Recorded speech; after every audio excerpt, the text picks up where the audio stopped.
আপনি কি জানেন প্রভু জগন্নাথ দেবের মাসি কে ছিলেন এবং মাসির বাড়ি প্রভুর মন্দির থেকে কত দূরে ছিল? চলুন এই সমস্ত কথাগুলো জেনে নেওয়া যাক। মনে করা হয় দেবী গুন্ডিচা হলেন জগন্নাথ, বলরাম এবং সুভদ্রার মাসি। বছরে একবার মাসির বাড়ি গিয়ে 7 দিন থেকে আসেন 3 ভাই বোন। তাদের সেখানে স্বাগত জানিয়ে নানান পূজা অর্চনা এবং আচার অনুষ্ঠান পালন করা হয়। এই গুন্ডিচা মন্দির প্রভুর মাসির বাড়ি হিসাবে পরিচিত।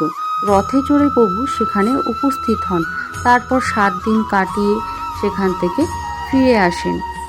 এই গুন্ডিচা মন্দিরকে ঘিরে নানা লোককথা ছড়িয়ে পড়েছে মানুষের মধ্যে। চলুন জেনে নেওয়া যাক সেই কথাগুলি।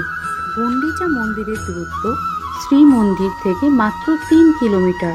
পুরীর রাজপথে 2 প্রান্তে অবস্থিত এই 2 মন্দির। সারা বছরই সেখানে দর্শনার্থীদের ভিড় লেগে থাকে, তবে রথের সময় সেই ভিড় হয় চোখে পড়ার মতো। মন্দিরটির চারিদিকে সুদৃশ্য বাগান দিয়ে ঘেরা। অনেকেই এই মন্দিরে জগন্নাথ দেবের বাগান বাড়ি বলে থাকেন। হালকা ধূসর বেল পাথরে তৈরি এই মন্দিরে কলিঙ্গ স্থাপত্য শৈলীর উৎকৃষ্ট নিদর্শন ধরা পড়ে। মন্দিরটির 4টি অংশ। একেবারে অন্দরে গর্ভগৃহ, সেখানে রথের সময় মহাপ্রভু জগন্নাথ অবস্থান করেন। বাইরে সমাবেশের দালান ও নাটমন্দির রয়েছে। এছাড়া রয়েছে একটি ভোগ মণ্ডপ। বাগান ঘেরা এই মন্দিরের চারপাশে উঁচু পাঁচিল চোখে পড়ে। এছাড়া মন্দিরে 2টি ফটক রয়েছে। পশ্চিম প্রান্তে অবস্থিত একটি বিশাল দরজা।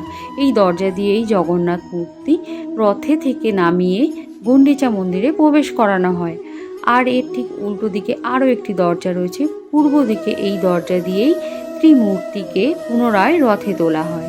তবে এই মন্দিরে জগন্নাথ দেবের বেড়াতে আসার নেপথ্যে বেশ কিছু লোককাহিনী প্রচলিত রয়েছে। রথে চড়ে মাসির বাড়ি যাবেন জগন্নাথ। শ্রীমন্দিরে সাজো সাজো রথ। তবে স্রেফ শ্রীমন্দিরই নয়, আরও এক মন্দির সেজে ওঠে রাজকীয় আয়োজনে। সেখানেই তো 7 দিন থাকবেন প্রভু, তা আবার ঘরের ছেলে হয়ে। তাই গুন্ডিচা মন্দিরেও রথযাত্রার বহু আগে থেকে শুরু হয়ে যায় প্রস্তুতি। বন্ধুরা, আজকের ভিডিওটি আপনাদের কেমন লাগলো অবশ্যই কমেন্ট করে জানাবেন। ভিডিওটি ভালো লাগলে লাইক, কমেন্ট, শেয়ার করতে ভুলবেন না।